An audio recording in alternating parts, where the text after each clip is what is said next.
So I did a lot of miscellaneous things to help with working on this car.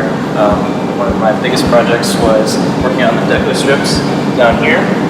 When we originally got the car from the body shop, there was only one hole on one side of the car for the deco strips, which meant we had to put in 5 for each deco strip. So I had to take some measurements, look at the car, hold up the deco strip to the car, and make some measurements, tape everything off, and figure out where to drill the holes to put in the deco strip, and then go to the other side and put in 5 more holes. It's a pretty complicated thing. Usually a body will come with the holes in it, so it's kind of like a puzzle.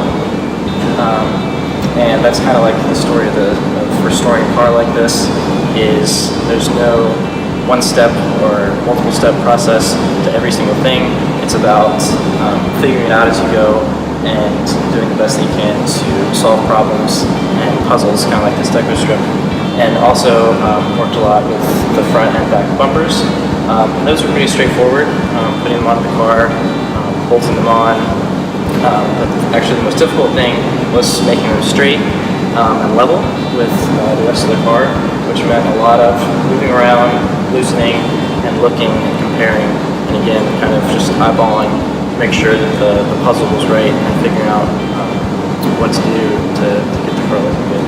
And ultimately, it was really rewarding because I got to go to the show with everyone else, help clean it there, help stage the car at the show, and eventually winning.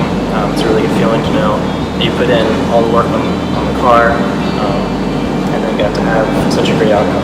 So I was really happy to be there and see the car at the show for myself as well.